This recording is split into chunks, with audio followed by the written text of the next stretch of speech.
हर party की तरह कांग्रेस के अंदर भी अंतर्कलह की बातें कई बार सामने आती रहती हैं, लेकिन इस बार मामला कुछ अलग है क्योंकि कानपुर कांग्रेस के अंदर अंतर्कलह की बात अगर किसी ने उठाई है तो वो भी कांग्रेस के ही एक वरिष्ठ नेता ने, लोकसभा चुनाव लड़ चुके आलोक मिश्रा ने।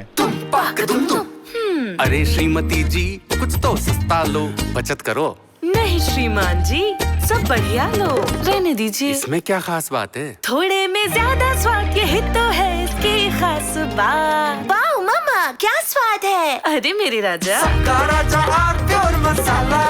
और वो भी कहां पर, कहीं और नहीं बल्कि आला कमान के सामने कांग्रेस के अधिवेशन में।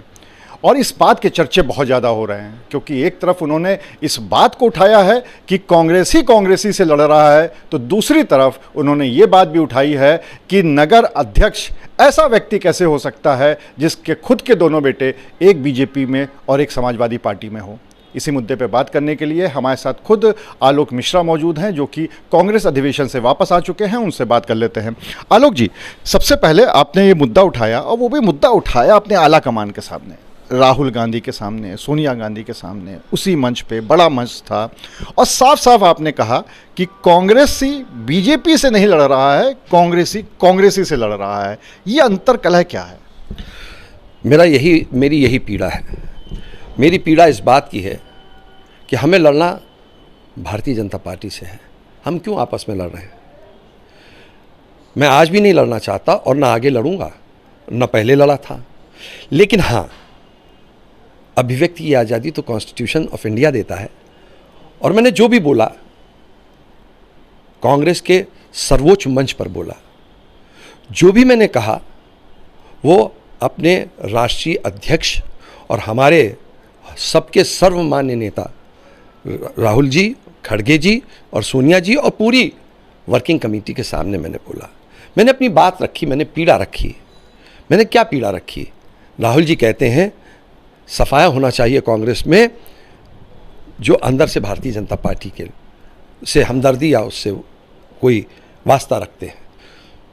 तो मैंने वही बात वहाँ उठाई। जो राहुल जी कह रहे हैं उन्हीं के आदेशों का अनुपालन कर रहा हूँ। और मैंने ये भी कहा कि जो फैसला सर्वोच्च हमारे हाईकमान का होगा उसका अक्षरशः पालन होगा, उसका अनुसरण होगा। लेकिन मेरा कांग्रेसमैन होने के नाते एक दायित्व भी बनता है। एक दायित्व ये बनता है कि अगर कोई त्रुटि कहीं हो रही है और आला कमान के संज्ञान में नहीं है तो उस बात को आला कमान के संज्ञान में लाना ये हर कांग्रेसमैन का फर्ज है, दायित्व है। तो इसीलिए आप जो एक ले आए अपने आला कमान के सामने, वो अपने नवनियुक्त नगर अध्यक्ष के लिए ले आए। उनके एक बेटे कांग्रेस में, एक बेटी माफ़ कीजिएगा, एक बेटी बीजेपी में, एक बेटे सपा में, और इस बात को लेकर आपने काफ़ी वहाँ पर बहुत मजबूती के साथ इस बात को उठाया कि इस तरह के अध्यक्ष नहीं होने चाहिए। अभी अभी तो वो अध्यक्ष बने हैं, फिर दिक्कत कहाँ आ गई? भैया एक बात बताइए, मैंने अधिवेशन में क्या किसी का नाम लिया? मैंने किसी शख्स का नाम नहीं लिया, किसी शहर का नाम नहीं लिया। मैंने अधिवेशन अहमदाबाद में था, ये भी नहीं कि मैंने कानपुर में कहीं कुछ कहा हो। तो जब मैंने किसी का नाम नहीं लिया, किसी अध्यक्ष की बात नहीं करी, किसी शहर की बात नहीं करी, तो पेट में दर्द पवन जी के क्यों हो रहा है? क्या चोर की दाढ़ी में तिनका है? मैंने तो नहीं कहा। क्या गिल्टी कॉन्शियंस है? क्या वजह है? मैंने तो कहीं नाम नहीं लिया। वो खुद ही कह रहे हैं हाय मुझे कहा, हाय मुझे कहा। मैंने तो एक दफे भी नहीं कहा, अभी भी नहीं कहा, आज तक नहीं कहा। तो अगर आदमी अपने गिल्ट से खुद ही सराबोर होकर खुद समझ ले, मैं होता उनकी जगह तो मुझसे कोई कहता तो मैं कहता क्या मेरा नाम लिया? नहीं लिया। क्या शहर का नाम लिया? नहीं लिया। क्या कानपुर में बोला? नहीं, अहमदाबाद में बोला। तो जाओ पहले उनसे पूछो बोला किसके लिए है। और मैंने सैद्धांतिक बात बोली थी, मैंने किसी व्यक्ति विशेष के लिए नहीं बोला था। और अगर कोई व्यक्ति विशेष ले ले तो ये मेरा दुर्भाग्य है और उसका दुर्भाग्य है। आप ये बताइए, कोई थानेदार कहे कि वो जो चोरी कर रहा था उसके चेहरे पे तिल था, तो एक जिसके तिल है वो चिल्लाने लगा आप मुझे कह रहे हो, आप मुझे कह रहे हो, आप मुझे कह रहे हो। तो ये कौन सी बात हुई भाई? ये तो आप खुद ही अपने आप को लाइमलाइट में ला के कह रहे हो कि हम हैं, हम हैं, हम हैं। मैं नहीं कह रहा हूँ, आप स्वयं कह रहे हो अपने आप को। मैंने आज तक एक दफे भी कहीं पर किसी का नाम, किसी शहर का नाम कहीं पे लिया हो या सार्वजनिक मंच पे कहा हो तो मैं दोषी। चलिए, अच्छा, बिल्कुल सही बात है। आपने भी जो वहाँ पर भाषण दिया था उसमें कहीं शहर का नाम नहीं और किसी का नाम नहीं लिया था। टीवी 9 पे हम आपसे पूछ लेते हैं कि क्या आपने जो बातें कही थी वो कानपुर के कांग्रेस महानगर अध्यक्ष पवन गुप्ता के लिए कही थी या नहीं कही थी? मैंने एक सिद्धांतिक प्रश्न उठाया है। उस सिद्धांत में जो जो लोग आते हैं और जो जो महसूस करते हैं कि वो उसके पार्ट है तो वो महसूस करें।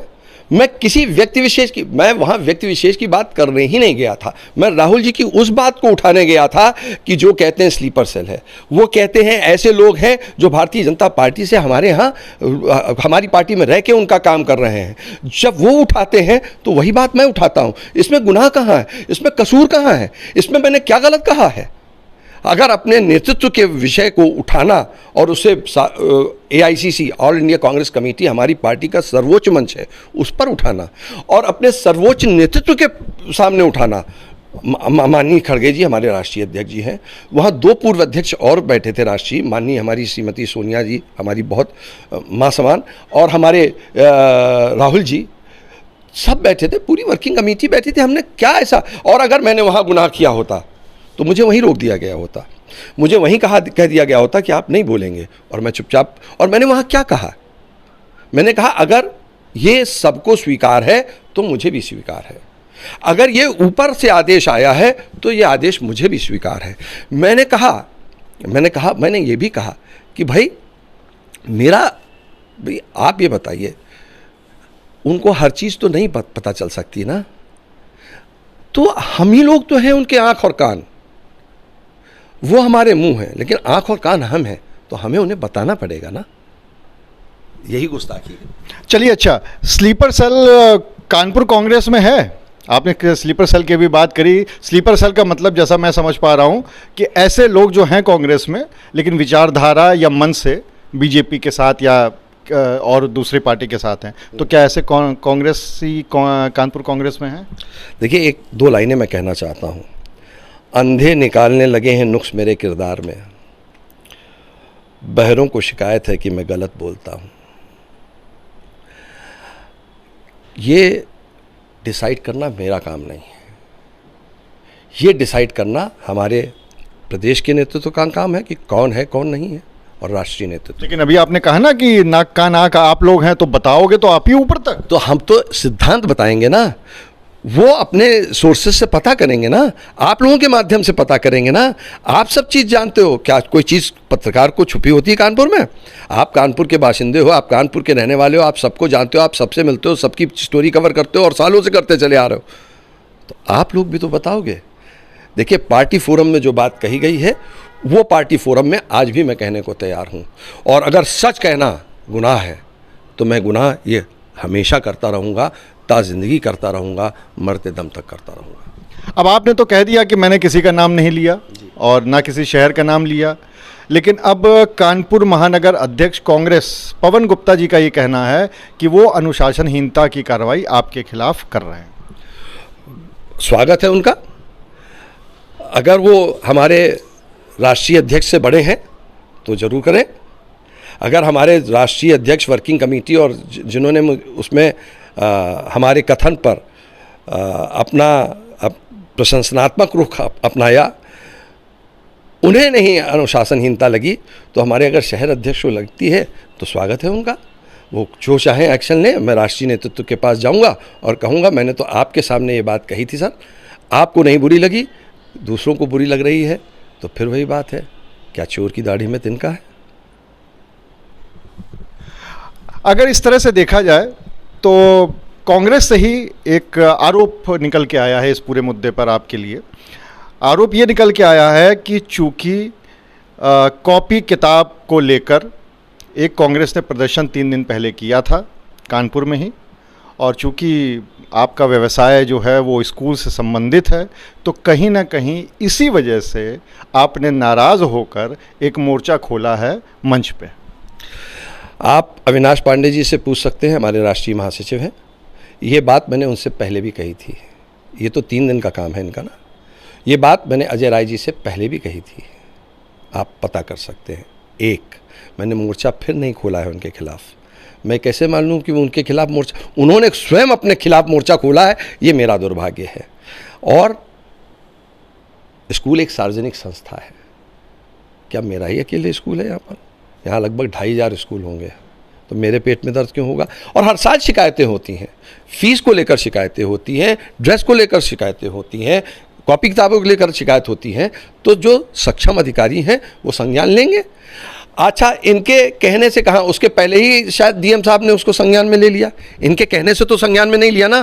तो फिर हमें इनसे शिकायत इस बात की, ये रुख को मोड़ने वाली बात है। इनको कुछ नहीं समझ में आ रहा क्या कहें, क्यों, तो ये कह दो। इसका उससे क्या ताल्लुक है? फीस एक्ट है, हमारी फीस उस हिसाब से है, अगर नहीं होगी तो स्टेट गवर्नमेंट और शहर के हमारे जो डीएम साहब हैं वो उस पर संज्ञान लेंगे और उस पर एक्शन करेंगे। तो ये तो मामला डाइल्यूट करना या मामला डाइवर्ट करना है। तो अब और ये पहली बार तो शिकायत नहीं हो रही ना, आप तो हैं, हर साल ही इस तरह की बातें उठती हैं। तो मैं क्या इसके पहले भी, अब मुझे जो सही समझ में लगा, AICC तो 3 साल बाद होती है, तो AICC मुझे इसके पहले जब बोलने का नहीं मौका मिला, वहाँ बोलने का मौका आज मिला, मैंने बोला और बात सही बोली। और चूंकि ये बात बड़ी मौजू है, बड़ी सामयिक है, क्योंकि अभी अभी राहुल जी ने थोड़े ही दिन पहले, 10 दिन पहले दिन कहा था कि भाई ये इन लोगों से हमें मुक्ति मिलनी चाहिए, और आप ही लोगों ने अपने चैनल्स पे चलाई है ये बात। तो इसलिए ये तो हर साल होता है, और जो शिकायतें होती हैं, अगर शिकायतें जायज़ हैं तो डीएम साहब उस पर एक्शन लेंगे। और ये एक सार्वजनिक संस्था है, इसमें कुछ छुपता नहीं। मेरा जीवन भी सार्वजनिक है, कुछ छुपता नहीं। एक चुनाव आदमी लड़ लेता है तो उसकी 7 पुश्तें का सब निकल आता है ब्यौरा। तो मैं भी लड़ लिया, मेरी पत्नी भी लड़ ली, तो अब तो कुछ छुपाने को बचा ही नहीं है। एक आखिरी सवाल, आप अधिवेशन में गए थे, हम लोगों ने सब वहाँ पर देखा, राहुल जी भी मौजूद थे, सोनिया जी भी मौजूद थी, खड़गे जी भी थे, प्रियंका जी मौजूद नहीं थी। क्या कारण कि प्रियंका जी नहीं आई? मैं उस स्तर पर नहीं हूँ कि इसका सही जवाब दे सकूँ। मैं इतना ही मुझे मालूम है कि वो बाहर थी, इसलिए शायद, वो भी मैं शायद लगाकर, और मैं ऑथोराइज नहीं हूँ उस पर बोलने के लिए, इसलिए मैं माफ़ी चाहते हुए भी ये बात जो मुझे लोगों ने वहाँ बताई, वो भी शायद कितनी सही है कितनी गलत है मुझे वो भी नहीं मालूम। तो मैं आपको एक ऑनेस्ट आंसर दे रहा हूँ कि मैं इस विषय में बताने के लिए ना तो ऑथोराइज हूँ, ना मेरी जानकारी है, और आधी जानकारी हमेशा बड़ी नुकसानदायक होती है। तो आप थे आलोक मिश्रा, जिन्होंने साफ तौर पे ये कहा कि उन्होंने जो भी बातें कही वो एक सैद्धांतिक बात थी, और उसमें उन्होंने ना तो शहर का नाम लिया और ना ही किसी व्यक्ति विशेष का नाम लिया। लेकिन अगर उसके बावजूद किसी को दिक्कत हो रही है तो फिर वो जो भी कार्रवाई करना चाहते हैं वो कर सकते हैं, और अगर उनको कुछ कहना होगा तो वो अपनी बात राष्ट्रीय नेतृत्व के सामने रखेंगे। अनुराग अग्रवाल, TV9 कानपुर। अरे श्रीमती जी, कुछ तो सस्ता लो, बचत करो। नहीं श्रीमान जी, सब बढ़िया लो, रहने दीजिए। इसमें क्या खास बात है? थोड़े में ज्यादा स्वाद, यही तो है इसकी खास बात। वाह मामा, क्या स्वाद है। अरे मेरे राजा, मसाला